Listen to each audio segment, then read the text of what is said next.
Good morning, dear students. During our last lecture, we have completed the piling Bedworth rule.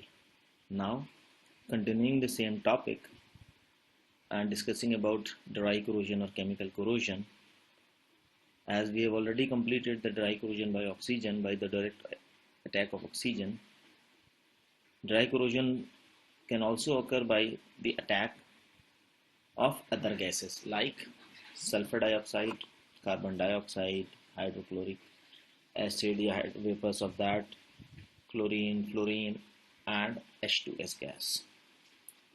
Depending upon the affinity of a metal towards these gases and the reaction condition, for example, surrounding environment, what is the temperature of that particular area, the corrosion rate is being determined.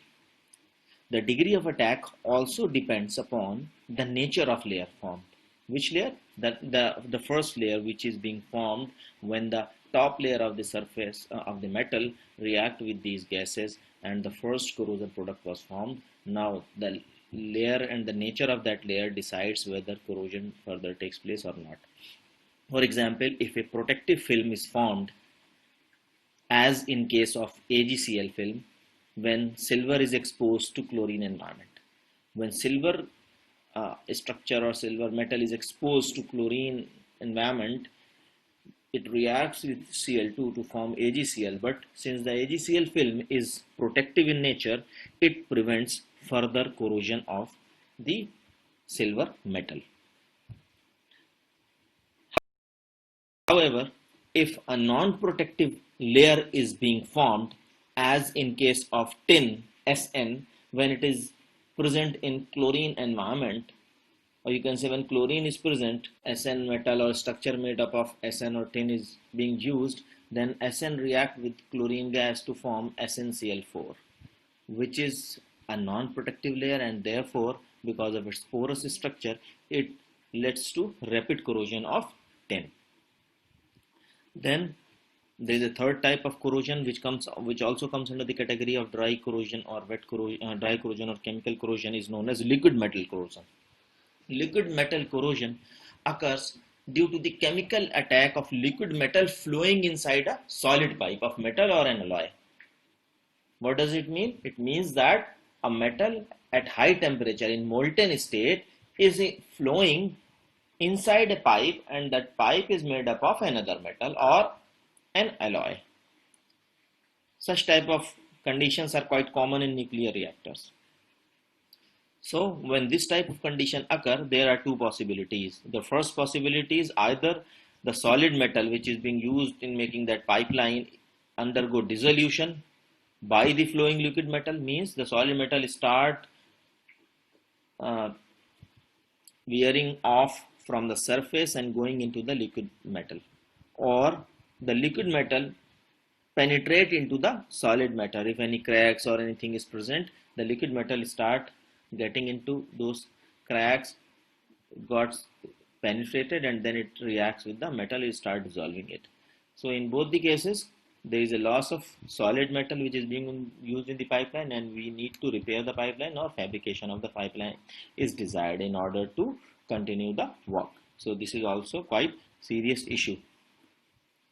Then this is all about our dry corrosion or chemical corrosion, in which no moisture is being present, only gases, direct attack of gases like oxygen, chlorine, hydrogen chloride, SO2, and one is known as oxidation corrosion, other is known as we have discussed in the previous slide, corrosion by other gases, and third is the liquid metal corrosion. Now we'll move on to the wet or electrochemical corrosion, the second broad classification of corrosion. In case of wet or electrochemical corrosion, it occurs due to two conditions. It occurs when either a liquid is in contact with a metal, means a metal is dipped in a liquid, or when two dissimilar metals or alloys are either fully or partially immersed in a liquid. So the first condition, any metal, pure metal is immersed in a liquid, or you can say a liquid is in contact with metal. In the second case, when two dissimilar metals or an alloy, because alloy is also a mixture of two different metals, when it is partially or fully immersed in a liquid, then wet corrosion will occur. And this corrosion occur because of the existence of separate anodic and cathodic part. And my dear student, do not think that anode and cathode always occur when two dissimilar type of metal. In a same metal, in a same rod which is made up of one single metal, one region or one section or one part of that rod, or that is one part of that structure, becomes anode, while the other part of the same metal becomes cathode. It does not mean that they have different metals only can act as anode and cathode. Different areas of same metal can also act as anode and cathode. Let us see in the next slide. All those areas where oxygen is limited, where there is either no oxygen or limited supply of oxygen, because of absence of oxygen, those areas become anode and oxidation occurs on those areas. While all those regions or areas where oxygen is freely available, those areas undergo reduction and behaves as cathode. And remember one thing I already told you in my earlier lecture, that corrosion always occurs from anode.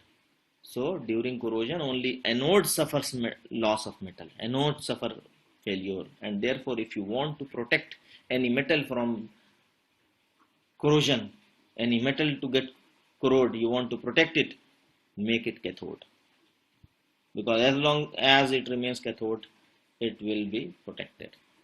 The moment it becomes anode, it starts undergoing oxidation, releasing electrons, forming metal ions, and then it start losing its structure.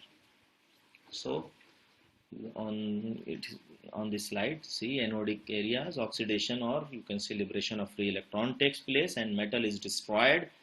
Because when electrons are released, metal will form metal ion Mn plus 2 plus M plus 2 plus 3 plus 4, and when it forms metal ion, it moves from pure structure to the solution, and therefore corrosion occurs at anode. So I already told you and it is also mentioned in the last slide, if you want to protect a metal, keep it cathodic. While on the other hand, cathodic areas are those areas where a reduction occurs, means the gain of electrons. The electrons which is released by metal at anode will move through the metal itself towards the cathodic side, where they react with oxygen to form O2 negative, or if moisture is also present, OH negative, and this is a reduction process. Now metal ion will react with this hydroxide or oxide to form a metal hydroxide or metal oxide as corrosion product. Clear? So summing up, we can say that in case of wet or electrochemical corrosion, there is a formation of anodic as well as cathodic areas in contact with each other, formation of anodic and cathodic areas, and presence of conducting medium is required. If any of these things is missing, either anodic or cathodic areas are not formed, or there is no conducting medium, wet corrosion or electrochemical corrosion won't occur. So this is the basic about wet corrosion. In the next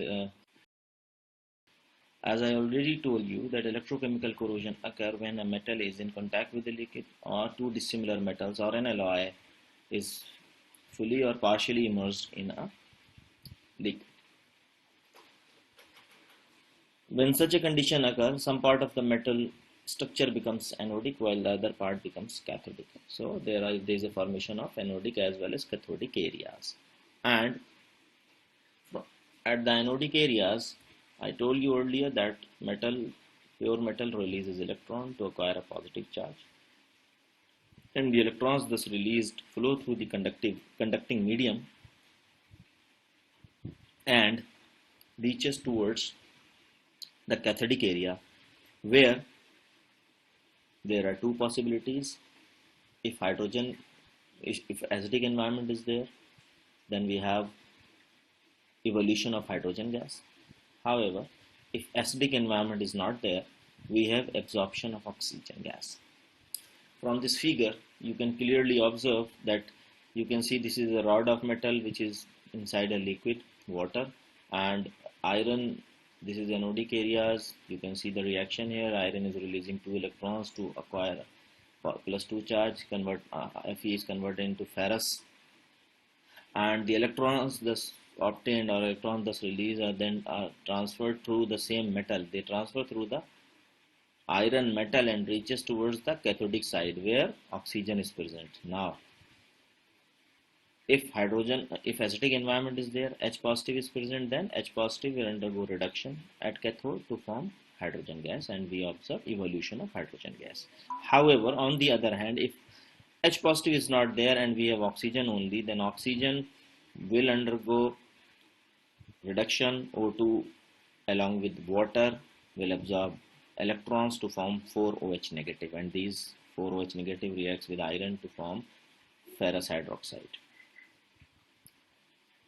If copper is there, because if we compare iron and copper, iron is having more easy redox, so at cathode reduction of copper will take place. Let's move on to the next slide. So as I told you, there are two possibilities. First is evolution of hydrogen gas.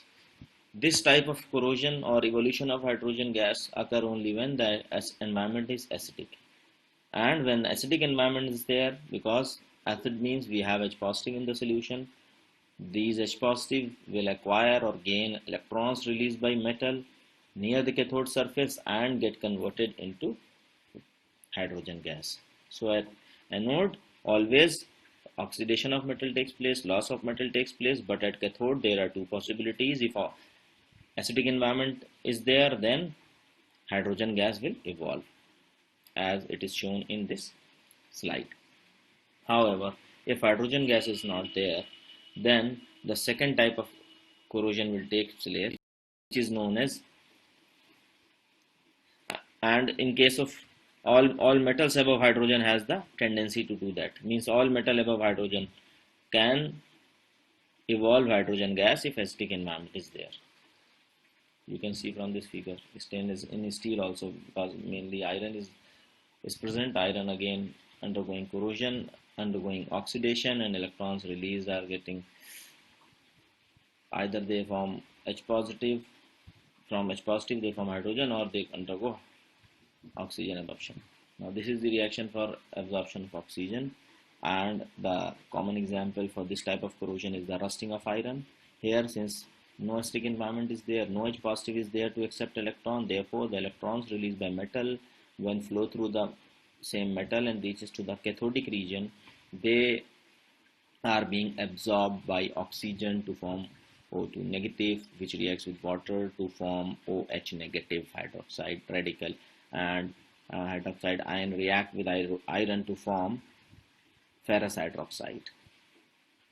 If oxygen is present in excess, we get ferric hydroxide, which is known as yellow rust. However, if oxygen is limited, then black oxide is the product. Further, it is worthy to note that an increase in oxygen produces more OH negative and thus accelerates corrosion. So, not only presence of oxygen is must, the concentration of oxygen also effect. If it is present in high amount, high concentration, the rate of corrosion would be ultimately be high. So this is about the mechanism of corrosion. Then we'll discuss another type of corrosion which is known as galvanic corrosion in the next lecture. Thank you.